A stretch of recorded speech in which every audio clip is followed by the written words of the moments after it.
On this episode of the Oklahoma Breakdown with Ikard and Lehman, presented by Riverwind Casino, with OU football summer workouts starting this week, we discuss which OU players need to have great summers.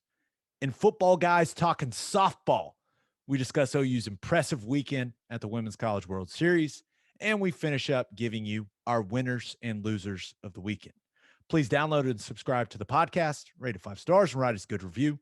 Follow the show on Twitter, Instagram, Facebook, and YouTube. Just search Oklahoma Breakdown on any of those, and you'll find us. All right. Our man Michael Hosty will kick this thing off. It's time for the Oklahoma Breakdown. It's beautiful Monday, June 7th, and you're listening to the Oklahoma Breakdown with Ikard and Lehman, presented by Riverwind Casino. Riverwind is Oklahoma City's premier casino experience, and your health and safety are Riverwind's #1 priorities.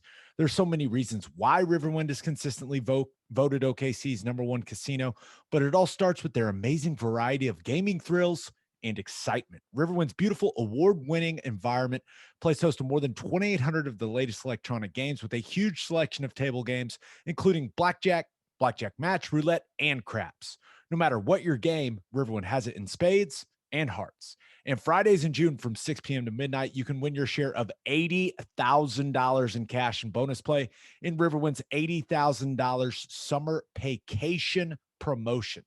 That's a lot of money. If you need help finding your way, just visit riverwind.com. Riverwind Casino, simply the one. Now we're recording this on Sunday night, going a little earlier than usual, Ted, because we're trying to figure out whether or not OU softball is going to play tonight or if it's going to be tomorrow. And we're going to do some time traveling in this episode. It's been some late nights, some weather pushing things around a little bit. Yesterday ended up being a late night. So yeah, we'll see what will happen. We'll talk about it. We're gonna do our first installment of Football Guys Talkin Softball. So we're gonna do it. What the content of that will be is still to be determined. So flexible. You got to stay flexible. But we're going to start with the OU football stuff, of course. If you're listening on Apple Podcasts, please leave us a 5-star review and a nice comment while you're at it. That would be appreciated. Ted, let's get to it, man. June 7th is the start of Oklahoma football summer workouts. Fond memories, my friend. Fond memories of those. Shoot, is this the part where, as old players, right, as has been washed up guys, we're supposed to tell stories about summer workouts and how miserable they were? Is that what people want, or are we supposed to talk about the players now? How do we approach this? I never know. I've been telling those stories for 20 years, so everyone's probably heard all of mine up at this point, but it's always fun to hear another guy's perspective of what hell is like, because it's nice to know that everyone felt the same way. Yes. I have a particular story that involves you. You and Dusty came back to work out with us in the summer one year. And because of a class I had in the summer, one day a week, I had to go with a group of skill guys. I was the only lineman in it. And one day we're running stadiums and you and Dusty are just flying up there because you hadn't done the lift with us in the weight room. And you guys were giving me so much shit. And I didn't fall off or anything, but it was a struggle. And I remember telling my parents that story. I was like, Teddy Lehman and Dusty Dvorak were just yelling at me this entire time. We're getting no breather because it's all skill guys and me. Because when it's the lineman group, you get a little bit, the times are a little slower. You get a little bit more rest. There's usually like 3 groups. And if it's lineman, your time may be like 6 seconds difference. But there's a big difference between like 18 to 30 seconds of rest compared to, not having that in there. There's a big difference there. It was not fun at all. And you and Dusty just wouldn't stop yelling at me. And I was like, you know what, guys, I get it. I'm just going to keep on trucking. I'm sorry. One year I went back, and so you remember Smitty's drill is the change of direction where he just points you and you just sit there and run back and forth. Got to have a good partner. got to have a good partner. And I came back and I did not have a good group. And I can't remember exactly who all was in my group, but we got recycled like 5 times. Oh, And so, and this is like, we did the workout before, we did the lift, and then we're out there, we're doing the change of direction stuff. And I don't think we were going to condition after that. I can't remember, but all I know is I was smoked. So we got recycled again for the last time, and Smitty's like moving us again. And I could hear the other guys starting to break down, and everyone's like, no, keep going, keep going. So Smitty said, bring it back. And I just kept running. Like he had pointed this way and then just left it there and then said, bring it back. And I just kept running right into the locker room. I was done. that's an NFL move right there. Just okay. Tapped Okay. out. Yeah. Well, the worst one and the only time Schmitty was like, you know what, guys, this is my bad. This one's on me. They had just put that new turf practice field in south of the stadium, right? Brand new turf. New turf has a lot of tire in it. I'm talking brand spanking new. And we push sleds on it. And when I tell you that these sleds would not move on this turf, Ted, I'm talking every single O lineman on the ground about to die.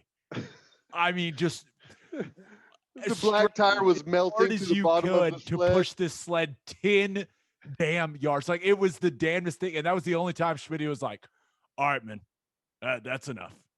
That's on me. I was like, yeah, it's on you. These things can't move. So what'd you do? Just go run instead? Yeah. Go run sprints? Did some change of direction, I'm sure. Oh, Okay, that's so great. the summer is obviously a very important time of the year for football players. A time to get your body ready for training camp, start getting ready for a long season. A lot of strength and speed development, but a lot more happens in the summer than just those workouts. It's also a time where players can really work on their technique and on their understanding of schemes. You've got your 7-on-7 sessions where the skill guys are going at it against each other. You've got the quarterbacks and wide receivers throwing routes every single day, working on their chemistry, working on their timing. You got the linemen getting together, one-on-one pass rush, doing things, running through plays together. There's all this stuff that goes into a summer that people may not realize because you just hear the workout stories, right? And one thing about summer is you watch a ton of tape because you got a lot of free time, right? You've got your one summer class. And if you've got good leadership in these position groups, then you're getting together and you're watching tape and you are mastering the offense or defense, and you're starting to watch your opponents that you're playing early in the season.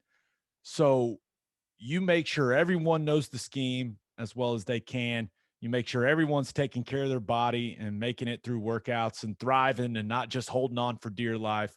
But Ted, the summer, it may be the most important thing when it comes to getting ready for playing a season. I mean, I know a lot of strength is gained in winter workouts and you get a lot of reps in spring ball, but the summer is kind of when you really build up to be ready to play that season. Yeah, and there's a lot of headway made in the summer by every team in the country. So that's like where the real race is, in my opinion, is during June and July. Can you get your team in fantastic condition for a long season? Can your overweight guys get down to the proper weight? Can your underweight guys put on the extra, 5, 7, 10 pounds of good lean body muscle, body mass to get up to where they need to be? In some of the chemistry stuff, quarterbacks throwing to receivers, offensive line working together, going through calls, going through checks. Now they're able to do more stuff with the coaches now during the summer than they were before. I think, do they get like an hour a week or something like that of on field? Yeah, It's something. they get Some some type the of rules stuff with the change so much coaches. it's hard to keep up with them. It is. But yeah, the film is critical too. And a lot of times it's, for the first real time, a coach will have time to sit down with you, go through your real strengths and weaknesses, what you need to work on, some individual film for you to look at. Whether it's a player in the NFL that they want you to start to try and mimic and to model your game after, or an opponent that you're going to be blocking or covering, or whatever it might be. You get some real good individual type of stuff to go through the summer, and there's a lot of things that you can do on your own to work on those strengths and weaknesses, because that's what you said, you have a lot of free time. So the guys that really make up the ground are the guys that their free time is spent preparing for the upcoming season and getting better. Yeah, and there's just so much that goes into it. But Ted, I wanted to talk about some of the guys for OU that need to have a big summer, right? Need to have a very productive summer. And I've divided my guys into three categories. The first category is get healthy guys. The second category is learn the scheme guys. And the third category is get strong guys. So for the first one, and jump in with anyone you want to mention. I'm sure you've got more. My list is a little offense heavy. I that's only natural. But my first category, the get healthy guys, it starts with Jaden Hazelwood for me. He has got to get his speed back. Now, he wasn't the fastest guy in the world to begin with, but he has not looked close to 100% since that knee injury. I was underwhelmed by the way he looked in spring. I thought he would look better than he did. So the Sooners need him to make some big strides this summer with regards to speed and explosion and, frankly, his confidence in that leg. So I think if he can get to the level that this coaching staff was expecting him to get to, that makes this offense so much more dangerous if he's playing at a high level. So that all starts with him having a good summer. Yeah, and not having any like, you always want everyone to push hard, hard, hard, more, more, more. But there's some guys that you got to know when you're doing too much, maybe, right? And because the last thing you want is any setbacks. Right. And they got a great training staff up there. Which, by the way, Jim Hillis Oh my retiring. gosh. About that, did you probably had to rehab with him, didn't you? I really never got hurt in college. The worst thing that You were happened to me hurt when you was this. showed up and you broke the wrist or whatever, right? Broke my hand, and there was Man, really no physical therapy for that. But I love Jim Hillis. And to anyone that doesn't know who Jim Hillis is, he was the physical therapist for OU football for 25 years. he was there when I got there in 2000. So, And this is probably the best compliment to Jim is all the NFL guys, when they were back in town, they were going to see Jim because he yep. was the best.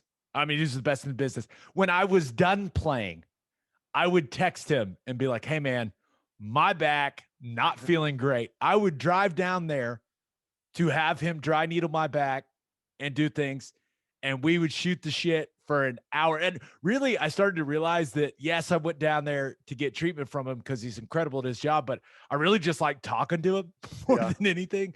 That's just the kind of guy he was. He's the best. No, he's fantastic. And you're right. I know a lot of guys that in the NFL would come back around just to, if it was they had an ACL or anything, just to do the rehab and get on a program with him. So yeah, he'll be missed. But they've got other great folks there too. They'll be set, but definitely sad to see him go.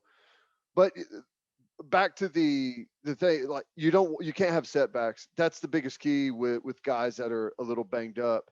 I'll add a guy to the get healthy list is Pat Fields, who missed a lot of spring. Now, part of it is we need him back. We need that depth. The other part of it is you better get your butt out there. You may not get as much playing time because there's some guys, some good safeties. We had the transfer, Key Lawrence from Tennessee, and then Mukes, the freshman early arrival that practiced in the spring. We got some good athletes, some big, rangy athletes at that position. So he needs to get back, get healthy, and get in the mix. Yeah, I'd put Justin Harrington in the get healthy category as well, right? A guy that certainly looks the part, but he's got to be able to run. I mean, that's the bottom line. Coming off a significant knee injury, you have to regain that confidence. His development when it comes to speed, explosiveness, and just like I talked about Hazelwood's knee, like having the confidence in that leg. Summer's going to be huge for Harrington because Ted, you know that is a guy that this staff is expecting to play a significant role when it comes to Saturdays in the fall. Yeah, he falls into two categories. He falls into the get healthy list and the learn the defense list, learn your position. He's playing corner, which is new for him, and he's huge there. He's got to pick up all the new techniques. They ask a lot of those corners, so he's got to pick that up. He's running out of time. He's running out of time, but at the same time, there is time to pick it up. You got a good long summer, two good long months of work, individual skill work and drill work that you can do, and then you've got training camp. But at some point, you've got to get over the hump on some of that technique stuff, and the first part of that is yes, getting healthy. Yeah, another get healthy guy, Austin Stogner, and he put some videos out on Twitter this week where he was looking more like himself.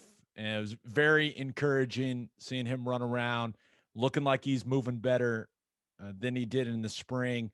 And clearly a scary situation with the leg, but he needs to regain his mobility in that leg. I think we've talked about it before. That leg looks a little stiff Yeah. compared to the other one, and it's understandable. I'm not trying to,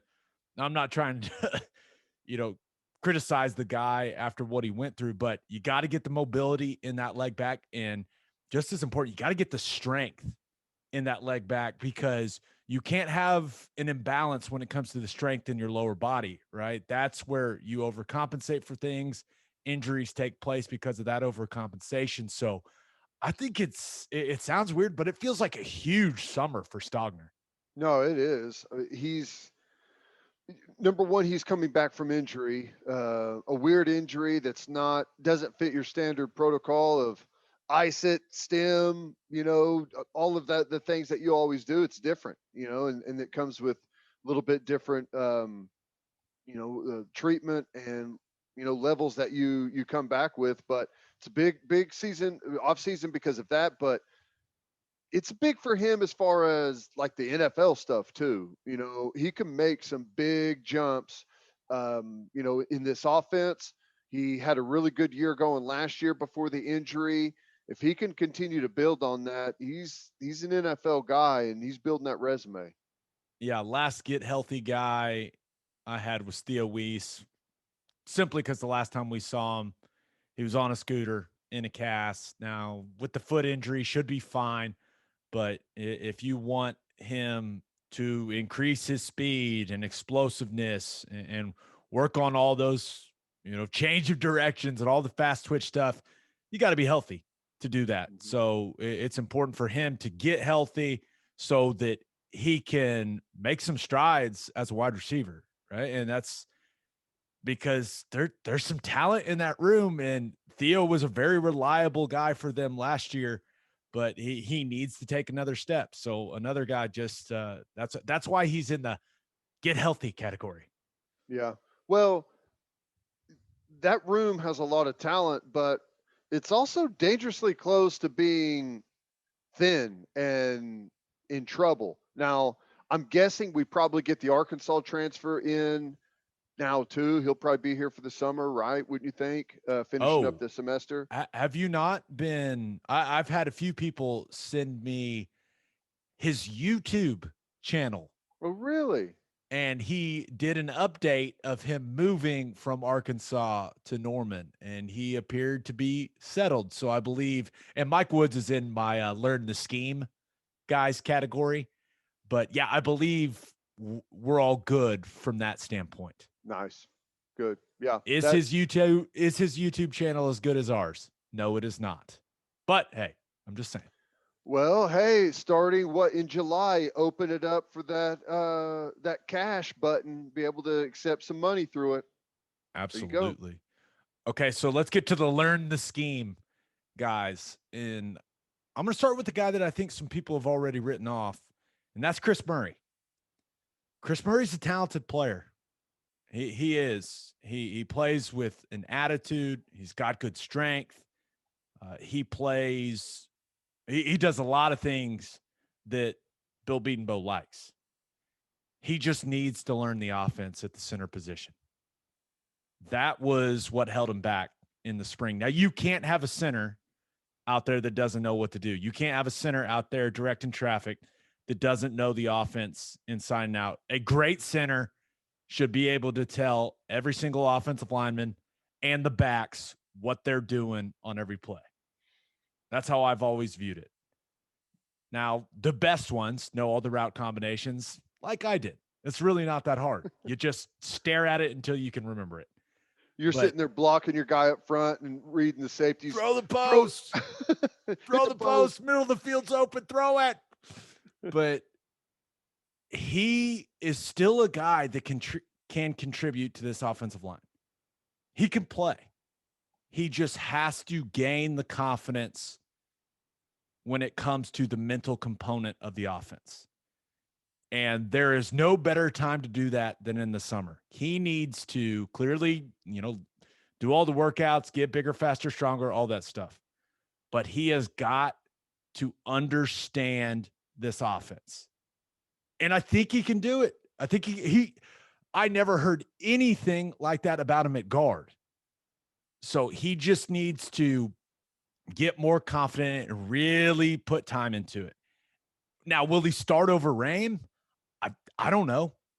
But you want the O-line to have as much depth as possible. Chris Murray's got to learn center. He's got to learn it inside and out for you to feel good about the O-line depth. You can't just have one guy you feel good about playing center, Ted. That is not a situation you want to be in. No, I fully agree with that. What year was it that had like three guys was it 08? Or no, it would have been 09. 09 is when Trent Williams, you may have heard of him, pretty good left tackle. He was pretty good left tackle then, pretty good left tackle still. He started at center for us in the bowl game against Stanford. Trent Williams, he started at center in the Sun Bowl. We were not in a good place depth-wise then. A lot of guys hurt. Yeah. You got to have guys that can play it, that can call it out, that know what's going on, that can get all the guys lined up. It's the anchor, absolutely. And I don't know. I'll lean on you for the competition there, but I don't know who's going to win it, who's going to start. But I agree 100%. You got to have at least two. I would say three, but we got the third. Why am I drawing a blank? He's been the backup forever.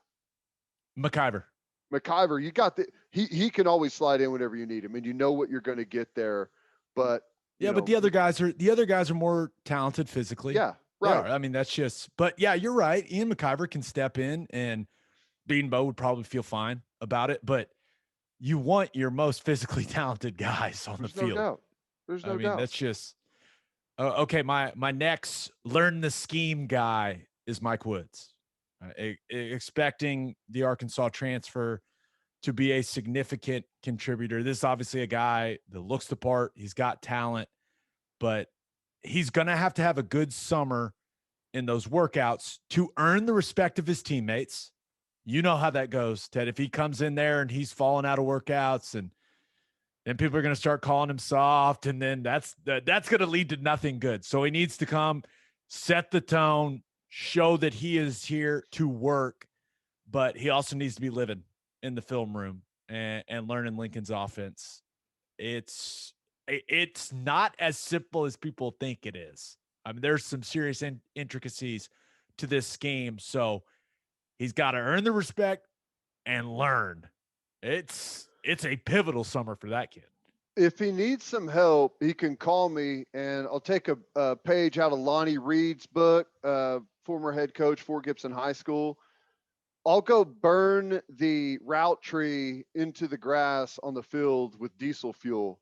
You think they'd be upset if I did that on Owen Field?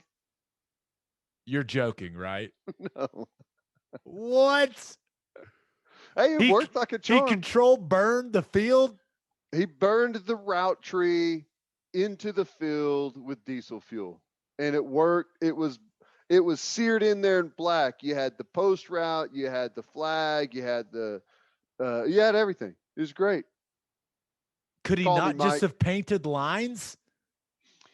Well, here's the thing with painting lines.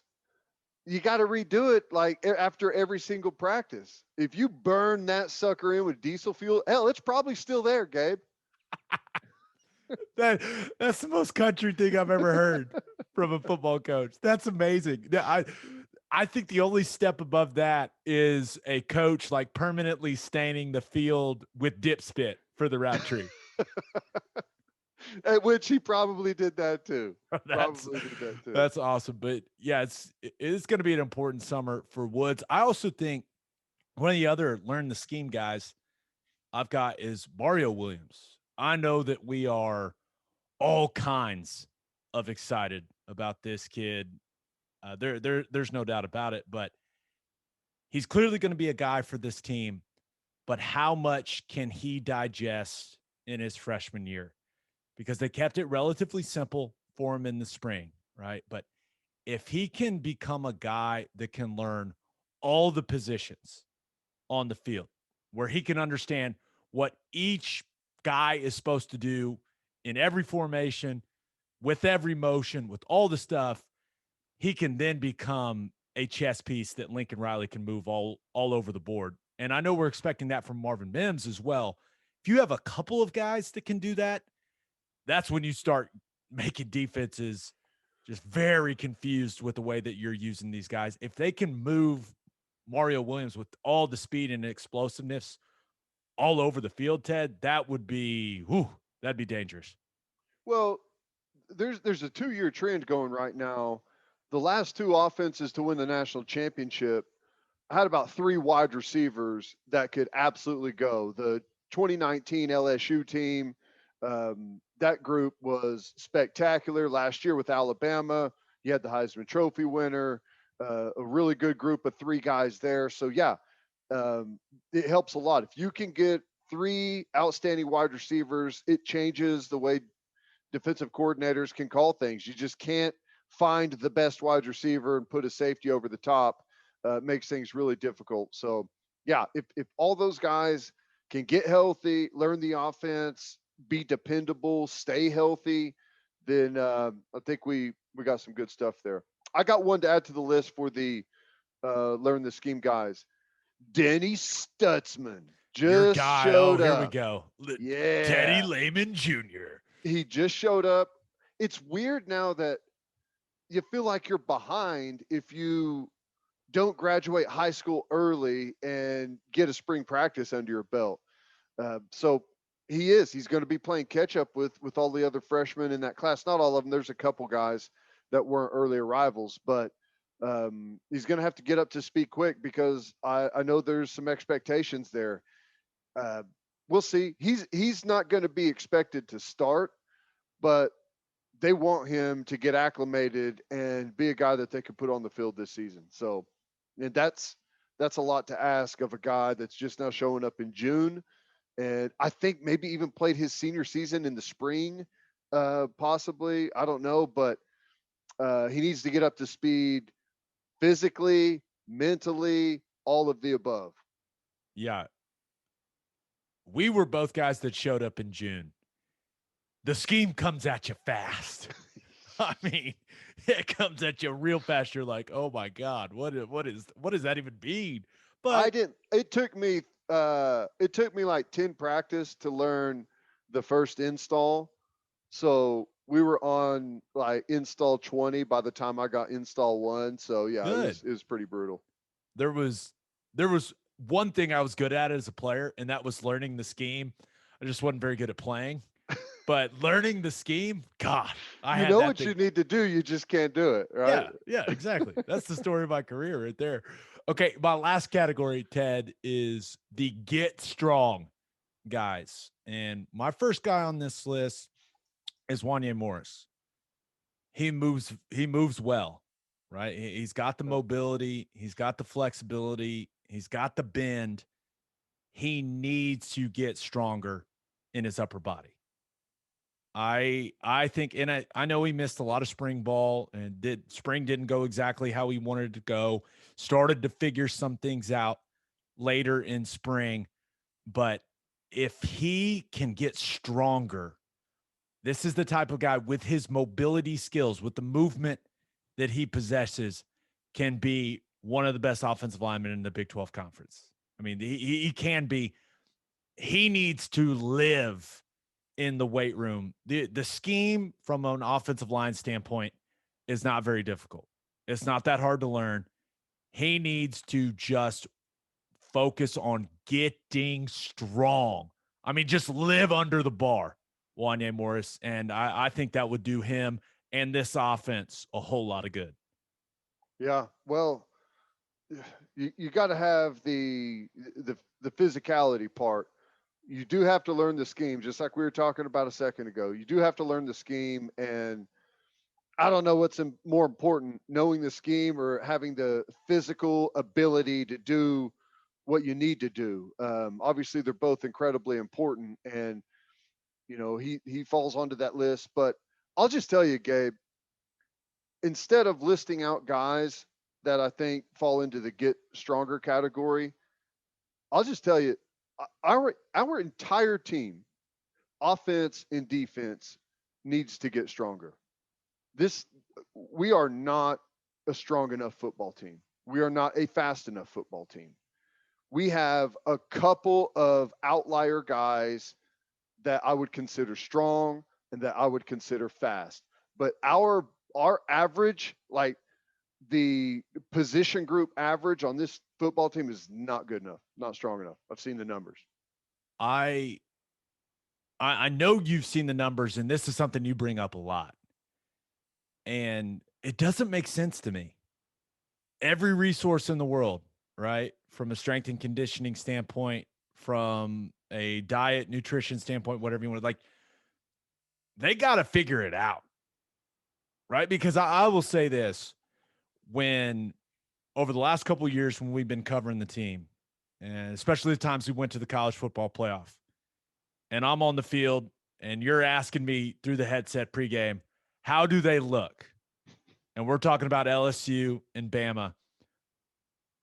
My one response to you is always, Dad, it's unfortunate, but they look better than we do. Yeah, And I that don't know. cannot be the case. I don't know why it's the case, but it can't be the case anymore. Like if this is a team that's supposed to win a national championship and that's the expectation, like they have to have more guys that when I walk onto the field, I go, holy shit, look at that guy. Mhm. And they maybe have a couple of those guys right now. David Guebu, maybe one guy where I'm like, whoa. Yeah. Well, here's the interesting thing about football. Football's really different than most any sport, at least that I can think of offhand. The off season isn't is it it's the off season, but it's a competition in itself. Like the strength and speed aspect of football in the off season is it's a competition. It's testing your speed and testing your strength constantly. And I, you just have to go, you have to look at the recent pro days at OU to know that we don't have outlier strength and conditioning guys. We have in the past, but we're like right now, we don't. I watch the pro days and go through them and see some of the vertical and 40 and and bench press times and stuff, or bench press numbers that people are putting up. And we aren't consistently in that high category. There's strength and conditioning programs that are known for putting out great athletes. Oklahoma should be known for putting out great athletes, and we put out great players. There's no doubt about that. But like when you go to pro day at Oklahoma and you're a scout, you should be saying to each other, we're going to see some stuff today. So I put the entire team in the Get Stronger list. Well, that covers that. Then I was gonna say Nick Bonito, right? But it's along the same lines of what you're talking about. People if are you talking want to about be a first round, if you want to be a first round edge guy, I better walk out and say, "Holy shit, look at that guy." That's right. The same thing that when Myles Garrett's first practice when we were together in Cleveland, I went, "Oh my God, look at that guy." Mm-hmm. I mean, that's what first rounders are, right? Especially at the line of scrimmage. You see them and you go, "Whoa." I mean, and I think if Bonito can add some upper body strength, can add some mass, it'll make him, I think it'll do him a lot of good as a pass rusher, right? Because if he can add a power rush component to his game, he'd be an absolute handful. Yeah. And so if he can have a big summer in the weight room, I think then we can start talking about him being a legit, first, second round type guy. And this summer, I think it's huge for Bonito. Yeah. And, there's some guys, it takes a while. Some guys have it whenever they're a senior in high school. Whenever you start to be 17, you start to get that grown man strength starts to come on and you make big gains pretty quickly. Other guys, it maybe doesn't happen until you're 20, 21, and then it comes on. Some guys even a little bit later than that. So you got to take advantage of that time. And that's what we were talking about earlier with summer. You got a lot of time on your own. How are you spending it? Are you spending it getting bigger and stronger and faster? I hope so. Yeah. One other guy, Andrew Rame, if he's going to be the guy at center, it's a battle in there, man. It's battling. You got to have some strength, miss some time with the shoulder injury in the spring. So he's got room to grow in the upper body any better because me and Creed Humphrey will continue to roast him if his arms don't start looking better. He knows that. He has been warned. So we'll see. Now for our call your shot question, asked our listeners who they think needs to have a big summer for OU football. Got a ton of responses on this one, Ted. Flo Lincoln Riley on Twitter says the entire offensive line needs to eat, work out, shower, sleep, color, sing, shop, dance together. They be the key. Flo Lincoln Riley gets it. I agree. And we've talked about it last year. It felt like college football as a whole, offensive line play was down. And we saw that in the Big 12 quite a bit. We saw that with OU, I think, quite a bit. So I agree 100%. It's a big group of weird guys that hang out and do everything together. They should continue that. Okay, another one comes from Brandon Gade. Gade? Gaede. Gaede. Gade? Gade. Gad. We've covered them all. Sorry, Brandon. I'm sure one of those was right. He says it's got to be Hazelwood. Coming off the injury, he has every chance to reach his potential this season and can certainly do it. We need him. I agree. I mean, they need him to be what he was supposed to be. I know it doesn't sound bad. It sounds a little weird, but like he was a 5-star. He was one of the top receivers in the country, maybe the top receiver. He was the number one receiver in the country. Yeah, he was the number one receiver in the country. I was looking at it the other day. He has to be productive for them. He has to be. Yeah. Well, I agree 100%. And, we hit that earlier. It can he put the injury behind him mentally, physically, and move on, because there's some young bucks coming into that group and there's a transfer coming into that group. And if it doesn't get right this summer, you may find yourself in a number 2 role, a backup position. Yeah, going to be competitive. Last one comes from Jordo's Baloney on Twitter. It says Redmond needs to find a place in a pretty deep DL room that seems pretty well established after last year. I completely understand why he missed last season, but he'll have to earn a spot among some monsters. Yeah. I completely agree. He needs to get, now that he seems to be, adding weight as opposed to trying to stay a little lighter, you need to start molding that a little bit. Now, he's up in the 280s and he looks solid. But if he can change the composition a little bit, lean out while maintaining that weight, he's got some God-given power, man, where he can just move people. So, yeah, it does feel like a big summer for Jalen Redmond for sure. Yeah, I don't know what the perfect weight for him is. There's times where he looks just incredible at like 280, 285 pounds. But then there's other times that I'm wondering, it's like, does he need to be leaner? Does he need to be able to move quicker? Or does he need to be bigger and anchor down? I don't know. I think he's big enough and athletic enough right now to get the job done. But, you know, I think it depends on where they want him to stay, where his home's going to be. And if if if it's inside, if it's in the interior, then he could probably add some pounds. If it's a little bit more out on the edge, then I think he's probably at a pretty good spot right now. Yeah. And then last one comes from at KB Sooner. Kevin Boehner on Twitter says, Rattler, Buck stops with him to elevate to number 8. It's a good point. You Yeah. always want the starting quarterback to make some strides during the summer from a physical standpoint and a mental standpoint. Good point, Kevin. Very well But done, sir. yeah, and here's another thing we talked about last year. The coronavirus crap where he missed the spring and missed summer, it's thousands of reps with his wide receivers, running backs, tight ends, just throwing routes, learning the nuances of each player.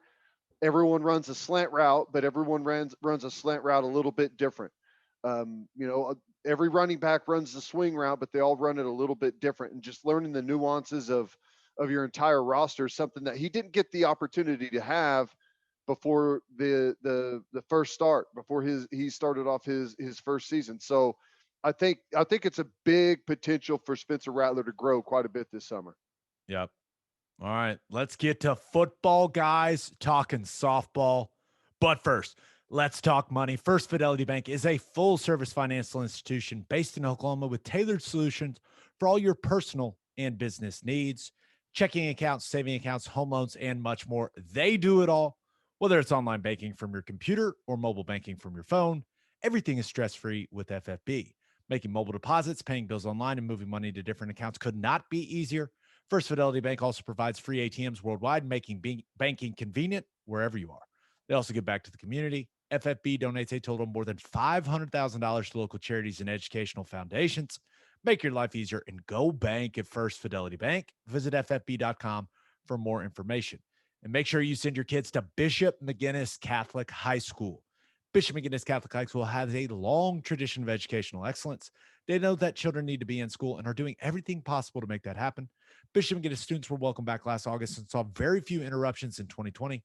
With a 12-to-1 student-to-teacher ratio, no student is overlooked. Bishop McGinnis's college prep curriculum offers 22 AP courses.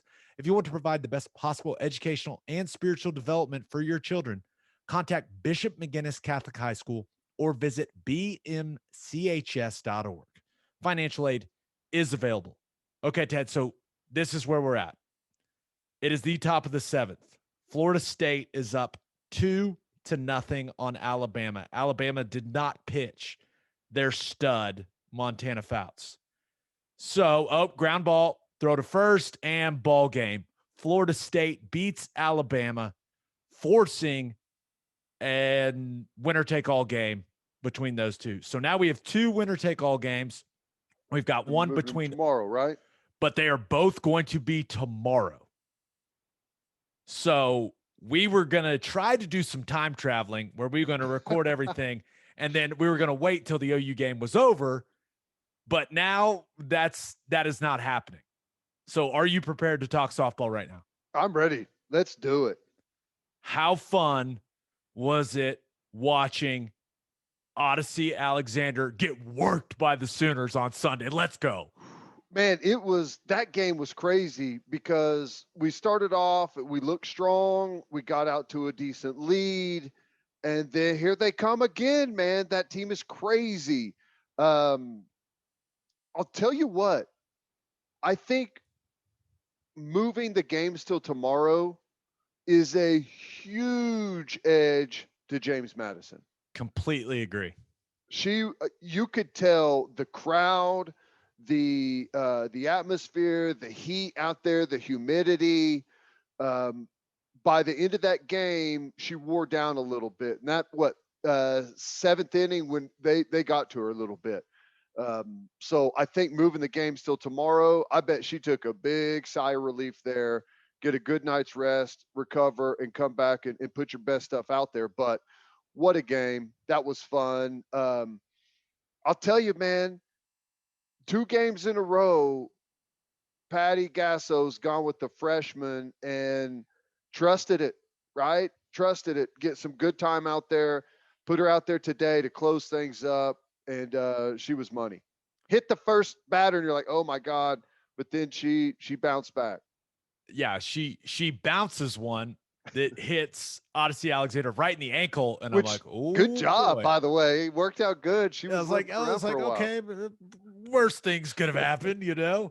But yeah, Nicole May has been put in some pressure packed situations, and she's responded for the most part. She has responded really damn well. And OU, they had such an impressive Saturday just to get to that Sunday game, right? Just destroy Georgia, and then I kind of felt bad for Rachel Garcia. She's one of the best college softball players ever. I mean, she's already on the Olympic team. Like, she two-time player of the year. She is a softball legend, and OU just unloaded on her as that game went on.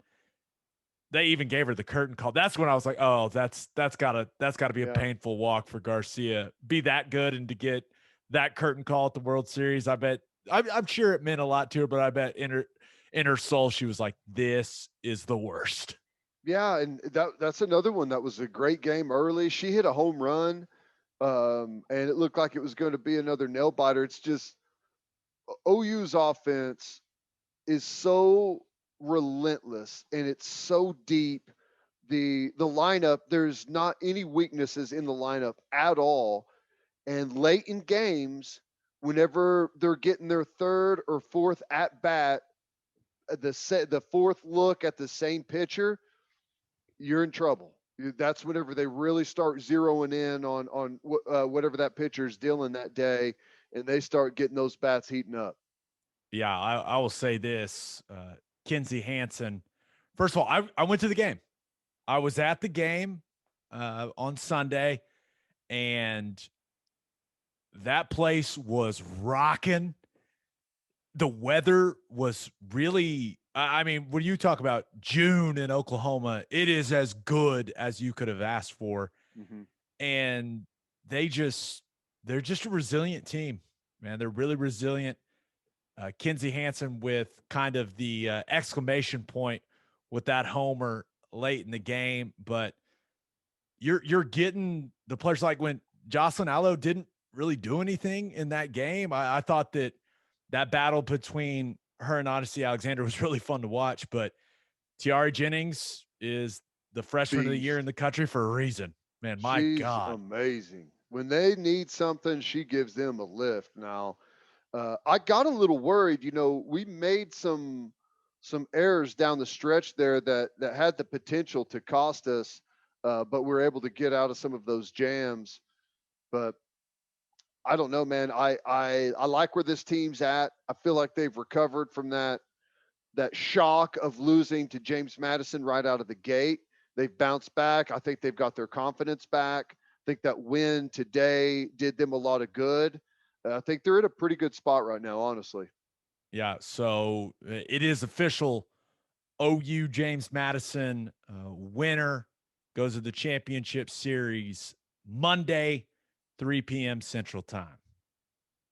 All right. Nice. I like it. I'm really going to go out on a limb here. OU's going to win. Well, Think so? I know. I'm crazy. OU's going to win, and in all likelihood, I'm going to be there. 3 p.m. Monday. I'm wide open, baby. Let's go. That's awesome. I'll tell you, I think OU wins. I think it's going to be an absolute dogfight for 5 innings, maybe 6.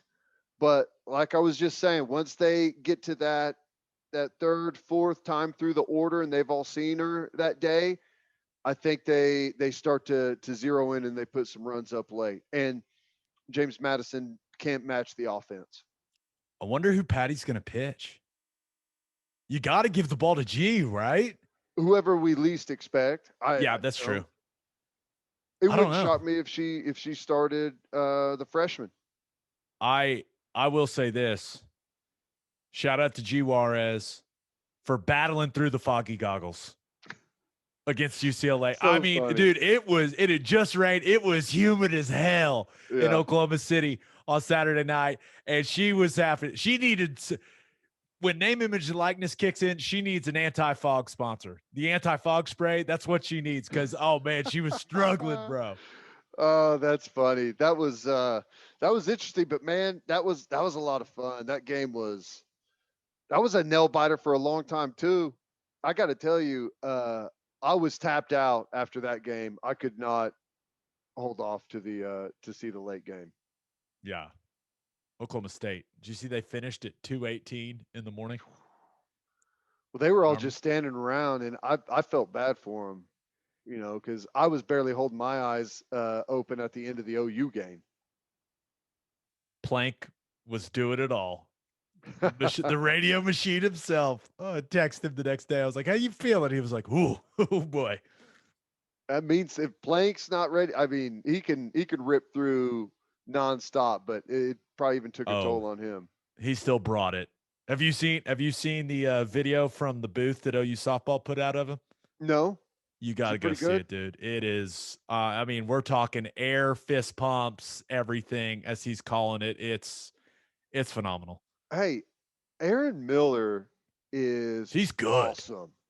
She is, like, her voice is so professional and she's awesome. She's really good. I don't know, not that I didn't expect that, but she's just awesome. Yeah, really she's good. Definitely setting herself up to be significant in the softball commentating world. Yeah, she's impressive. Okay, let's get to our winners and losers of the weekend. But first, do you own a business? If you do, you need Insurica in your life. Insurica is one of the country's largest insurance brokers with 30 offices throughout Oklahoma, Texas, and the Southwest. Insurica is able to customize programs by accessing the latest information from many insurance carriers. They compare and contrast coverage offerings and pricing in order to design a cost-effective, comprehensive program to meet your business's specific needs. Insurica's clients become best-in-class businesses by working with Insurica's team of advisors to manage risk. Purchasing insurance is only one way to protect your business. Best-in-class businesses win by avoiding a loss in the first place. If your business partners with Insurica, you'll save huge amounts of money and take back control of your total cost of risk. I'm an Insurica client, and you should be too. If your business wants to be best in class, contact Insurica at insurica.com. That's INSURICA.com. And make sure you connect with our friends at Advanced Weight Loss Clinic of Sand Springs. They'll help you execute a realistic and achievable weight loss plan designed for you and only you. They've got all kinds of treatment for men and women. Their licensed and trained experts combine diet and exercise with hormone therapies to maximize your results. If you're struggling with low libido or low energy, Advanced Weight Loss Clinic of Sand Springs can help with that too. They also offer Botox and fillers to get on the path to losing weight. Call 918-241-LOSE or visit their Facebook page. If you mention the podcast, you will get a free fat burner injection. As always, Ted, kick us off. Who do you have as your winner of the weekend? Oh, I've got to go with Drew Gilbert, Tennessee baseball, in what is maybe the coolest scene I've seen in college baseball. I haven't seen a lot of college baseball, admittedly, but this was awesome. It's at Tennessee. The crowd is going insane. Home atmosphere, night game. They're down to Wright State 8-5 in the bottom of the ninth, one out, bases loaded, and Drew Gilbert drops a bomb. And that place went insane. That's one of the coolest moments. I mean, as a kid, everyone has gone through that whole scenario a million times in the backyard. That was one of the coolest things I've seen. It was awesome. I I admittedly do not watch much college baseball. Like I'll watch OU. That's about it. But that scene was sick, and he hit another home run today. And I think it hit a bus. Like he hit this thing so far out of the stadium. It was really impressive. But yeah, those are the type of moments, right, that make it postseason, no matter what the sport is. Those types of moments they're incredible. And that's why we love sports, dude. I saw someone put the music, the theme from The Natural to the highlight, and I mean, Nice. and it's stuff like it's got like a million views. It's insane. That was amazing, and that shows you in some areas of the country how big college baseball is. Right, that place was packed. That was awesome. What did you think of there's a lot of people that are all about the unwritten rules of baseball. I've never seen a home run pimped more than that one. Uh, he hits it. I mean, blast it. He's left-hander, so he takes it to right center. And the camera trails the ball the entire way, and it's out of the park, and he hit it a mile. And then they pan back to him, and he's not even out of the batter's box yet. Did you? Dude, He's okay, still so standing there's the there. bat flip, but he takes his sweet time, and as he's coming around third, and poor Wright State is having to watch all this, and he takes his helmet, and the guy's got a hell of an arm. He throws his helmet like all the way into center field. It was unbelievable. I love it. I personally say on a walk-off grand slam in the bottom of the ninth, all unwritten rules are out the window when it comes to bat flips and showing up the pitcher. And at that point, you're not necessarily showing up the pitcher. You're just extremely excited for your team. So Oh, that was awesome. I am I think that baseball would be so much more fun if hitters, when they hit home runs, they just turned and like stared at the pitcher and just went, you like that. That would be great. I would love, like, you should be allowed to do that, in my opinion. I think it would make the sport more fun. And then I also think they should let them fight. But you know I what? do too. I agree. So Totally agree. But that was awesome. Drew Gilbert, hats off, brother. yeah, that was great. All right, who do you have as your loser of the weekend? My loser is all of the teams in the Women's College World Series except for Oklahoma. Because I got to tell you, I know they added the upper deck and they've got the seating around the outfield. I don't know what the place holds right now, but it's 95% Sooner fans. And I'm telling you, like when they were playing James Madison today, I was like, yeah, this is quite the home field advantage right now. And it got to Odyssey Alexander. It did. And that crowd they're into it. You got former players there. You've got football players there. You got Warfel Award winners there. It's the who's who hanging out at that game. And it's just a crazy atmosphere. It's a massive home field advantage for Oklahoma, and there's no way around saying that. We apologize for nothing. Right? I mean, you're right. I completely agree. Like there's no doubt that there is a massive advantage for Oklahoma in those games, but it is what it is, man. You had to play You had to play LSU in New Orleans. That's right. And that's the thing. Everyone talks about if you should move it or rotate it. Well, if you rotate it, it's not like you're going to play the thing in, Michigan. You're probably going to play it somewhere in the Southeast, or you're going to play it on the West Coast. And if it's on the West Coast, UCLA is going to have the same type of atmosphere. If it's in the SEC, Alabama or Florida State or whoever is going to have that same type of atmosphere. So we should just keep it here. I agree, especially since they have the contract to like 2035. Let's renew it now while it's hot. Yeah. Everyone's liking it. Let's go. Push that sucker out. Hey, 2100. Here we go. Boom. Speaking of though, what do you think it will be like on 3:00 on a Monday? It's probably not going to be chilly. No, I'm talking about. Oh, you're talking about the crowd? Yeah, oh, yeah, that thing's going to be rocking. People are going to adjust their schedule for that game. I know I am. My wife just texted me the details. She said, I'm supposed to have a meeting. I said, no, you don't. We're going. Like you gotta cancel that thing. The meeting. That's right. Yeah, but no doubt the Sooners faithful take that building over. That building, man, there's a lot of people in that thing. Do you know how much it holds? I don't know the total, but they're saying something around like 13,000 or something like that. Like, that's awesome. I will say this. They need to add a few more concessions. I don't know how they could orient it, but concession line's entirely too long. Get on it, city of Oklahoma City. Come on. I will say I felt bad for the guy that got tossed from the game for jumping down there to get that softball. It's a bit much, right? You're told from the day you're born, you're told to try your best and give it maximum effort. And that's what that man did.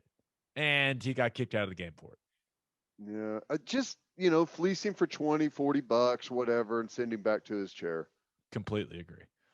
Okay, guys, spring is here, and you know what that means. It's hard seltzer season, baby, and there's only one hard seltzer that we drink on this podcast, and that is Will and Wiley Hard Seltzer from Coop Ale Works. It's perfect for any occasion. We drink it by the pool, at the lake, and at the tailgate. It's made in Oklahoma, and it is absolutely delicious. I dare you to try the mango guava and say it's not incredible. Will and Wiley is customized for the Oklahoma lifestyle. Go find it right now in a store near you, and go follow them on social media at Will and Wiley. Okay, Ted, for my winner of the weekend, I thought about going with the PGA Tour because, my goodness, was there a lot going on at the Memorial. You talk about storylines. You had Bryson getting heckled and having people kicked off the course. Then you had Brooks Koepka putting out video saying, well, if your time was cut short, DM my friends at Michelob Ultra and they'll send you some free beer. That feud is amazing for golf. But that wasn't even the most dramatic thing, right? You had Jon Rahm walk off 18 on Saturday with a 6-shot lead, and then he's just standing there, and it looks like some tragedy has happened to him. Now, they told him he has COVID and couldn't play the rest of the round, and I bet he was pissed, and I don't know what the PGA is supposed to do in that situation, but for a second, I thought maybe someone died or something. I was like, oh my gosh. That's what I thought. I was in the backyard. We were watching, I think they're in weather delay for softball whenever that breaking news came in, and they showed it, and they're like, oh, breaking news. And then they showed Jon Rahm. I was like, oh no, what happened? But tell me it's not the kid. It's not the kid, is it? He lost a lot of money. A lot of money. God. Yeah, he had a 6-shot lead. He was playing some really good golf, but hey, Patrick Cantlay ends up winning, beats Colin Morikawa in a playoff. It was a really fun tournament, but John Rahm was going to win that thing. Anyone with eyeballs saw that. Yeah, and you're right. What, like 1.7 mil? I feel like I would send if I won 1.7 million and Rom had that big of a lead. I feel like I'd have to send him some decent chunk of cash, or at least a great gift. You would never do that. That's one of those, huh? Tough luck, man. Sorry. I'd just like shoot a video of me purchasing my new yacht and be like, thanks, brother. Woo! Appreciate you, John. You're right, though. I feel like because of what's happened the last couple of weeks, has the PGA hired writers like WWE? Is that what's going on all of a sudden? It's just they're cutting promos left and right, Ted. I love It's it. crazy. I mean, we've seen over the last 2 weeks some of the craziest stuff in golf, and you said it after the first DeChambeau and Koepka thing. They had to figure out a way, knowing that there's not going to be any more Tiger Woods, and we're getting drama, baby, one way or another. I love it. But my winner of the weekend, definitely the Tennessee Titans. Man, I mean, they trade a second round pick and a fourth round pick for Julio Jones in a sixth round pick. Now, the Titans, it sounds like the Titans will have to restructure a few guys' deals to make the numbers work from a cap standpoint. But are you kidding me? I know Julio has been banged up, and maybe he's not going to be the Julio Jones that a lot of us remember ever again. But when he's healthy, he is still an absolute problem, Ted. And my God, this feels like a solid trade for the Titans. Julio Jones wanted out. He ends up landing in a really good spot, a team that is positioned very well to win their division, go to the playoffs, make some noise. And that Titans offense all of a sudden is a group that is going to keep some NFL defensive coordinators up at night. If their offensive line plays well, I really don't know what you choose to try to take away when you play the Titans. Like if you're going to load the box, if you're going to say, hey, we're going to stop Derrick Henry, they've got A.J. Brown and Julio Jones on the outside. Like what the hell do you do, Ted? I don't know. And I got to tell you, and I don't know if this ever happens, but I feel like there's something else involved here. Like the two owners, like there's also like a vacation home or something here that Tennessee is sending to Atlanta, because this trade is ridiculous. And I know there's big contract money there, but you're getting two opportunities that not even really great opportunities, a second and a fourth, for a known commodity and another pick. I don't know. I think this is a crazy trade, but sometimes whenever you know a guy's not staying around, the value really gets diminished. It's not like you can demand a ransom whenever the player's sitting there saying that he ain't playing and he wants out. So this is fantastic for Tennessee. They've had a hell of an offseason. Yeah, there's no doubt about that. Also, it's weird. Like Julio Jones is the best wide receiver in the history of the franchise, and just kind of forced his way out, kind of quietly, until the Shannon Sharp thing. Like it was, oh well, yeah, Julio kind of said something about being traded, yeah, and then all of a sudden, one of the best players in franchise history is gone, and Arthur Smith, who is now the Falcons head coach, was the offensive coordinator for Tennessee. So now it's like, okay, what? I don't know, man. But I just saw the trade and I was like, that's it. What? I know. It's crazy. Kudos to Tennessee. When someone wants out, they're good. Julio Jones is going to show up and he's going to bring his A game. He wants to win, and that's one of the things that he said. That's he had grown frustrated there, and I don't blame him. I think not only is there good value here for Tennessee, but I think they're going to get Julio Jones at his absolute best, and that doesn't have to be a 10 or 12 targets a game type of Julio Jones. It's go win some one-on-ones whenever we need you to. Right. It's going to be a low pressure situation for him. Just a reminder, when you talk about receivers in the history of the league, I think like yards per game, he averages almost like 10 yards more than second place, who is It's Calvin crazy. Johnson. Like it's like 95 and a half yards a game. So when he is healthy, oh boy, watch out.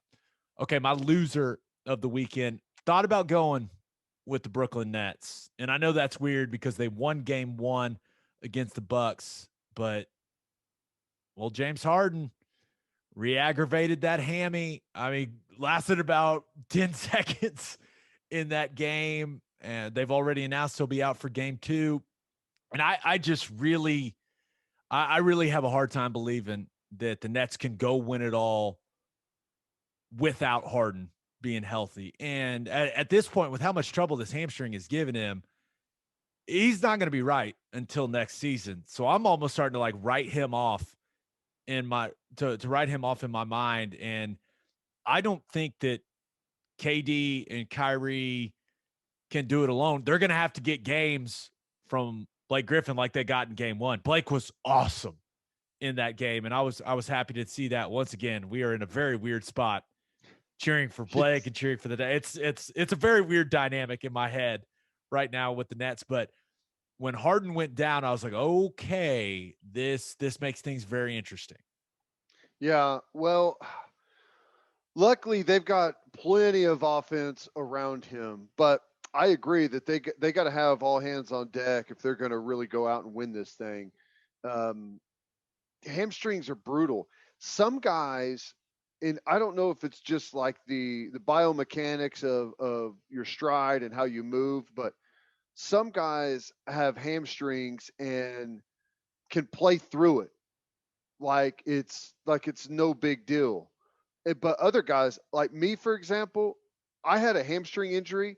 If I moved at all, I would re-injure it. I would re-aggravate it, and just because some guys are wound tighter than others, and I don't know what he is, but it's for some people, it's almost impossible to get that thing back to 100% until it's 100%. Like you have to stay off of it and rehab it until it's 100% before you can start to move on it again. And it's a bad scenario to go through because if you keep re-aggravating it, you never know whenever it's going to be the time wherever it's so bad that you're done and you're out for the rest of the playoffs. So it's a dangerous road to be going down right now and a miserable one. It's not going to be very fun for him. Yeah, but my loser of the weekend, the Dallas Mavericks. You had 2 games. You had one job. Beat the LA Clippers. All you had to do was beat the Clippers and bring all of us joy. And you failed, Dallas Mavericks. What the hell, man? I don't want to hear about Kawhi taking his game to the next level on both ends of the floor and playing like one of the best players we've ever seen in those 2 games. I don't want to hear it. All you had to do was beat the Clippers. I don't want to hear that the Clippers shot like 47% from 3, including Marcus Morris going 7 of 9 from deep in game 7. I don't want to hear it. Tim Hardaway Jr., hit a shot, man. Come on, hit a 3, figure it out. Luka, you had like 46 points. You're cool. That was pretty impressive. But I really can't say anything to Luka. But Porzingis, you're like 11 feet tall. Can we get a rebound, sir? Make yourself useful, please. All you had one job: beat the Clippers, so that we can all celebrate in their misery. I cannot believe. And what made it even worse, Ted, was that they gave them, they looked like they were coming back in the fourth quarter. They cut that big deficit down to like 7, and they gave me hope, only for that hope to be crushed by a shot from Reggie Jackson. Of all people. Ugh. Marcus Morris again. Like back-to-back threes. I was like, Reggie Jackson hit that shot. I was like, you got to be kidding me. Well, if one of the Morris brothers is 7 of 9 from 3, you can stop right there. Yeah. It's not your day. Yeah. So gross. Damn it. I wanted the Clippers to lose so badly. And maybe what I'm the most upset about, now I have to cheer for the Jazz. The Jazz? I'm going to have to take a shower after every game. The Jazz? I got to cheer for Rudy Gobert. Are you kidding? Yeah. Pretty frustrating. I can't cheer for the Clippers, so that means I have to cheer for the Jazz. Thanks, Mavericks. It's your fault. It may be one of those things where just win. Sometimes you can't help what happens to you mentally whenever you watch a game. The Jazz may be such a turnoff that you somehow miraculously find yourself okay with the Clippers winning. Absolutely not. They got Paul George and Reggie Jackson. I remember what Reggie Jackson said about Oklahoma City. Reggie Jackson, never forgetting it. He's tough to watch. Yeah. Now he's wearing goofy goggles. Ugh. Reggie Jackson. Go Jazz. Oh, that sounds gross coming out. It feels like everyone that's been on the Thunder have gone on to win a championship, and I know that's not the case, but my God, if Reggie Jackson does that, I will not be well. No. I will not be well if that happens. I'm cheering for Blake, and I'm all aboard the Hawks train. Right. I'm all aboard the Hawks train, especially Embiid with the meniscus. Right. I mean, Trae Young, they go to Philly, win game 1. Trae was great again. Hawks are fun to watch. Why not? Got to pick a team, right? Thunder aren't in it. I'm with you. Mavericks. What the God? Okay. On that note, episode 118 in the books. We'll have a new podcast that'll drop Thursday morning. Just a reminder, you can hear Teddy from 2 to 6 on Sports Talk 1400. You can hear me on SiriusXM Big 12 Radio, channel 375. Hope you all have a great week. Till next time, we appreciate you all for listening. And do what you always do, Oklahoma. Take care of each other.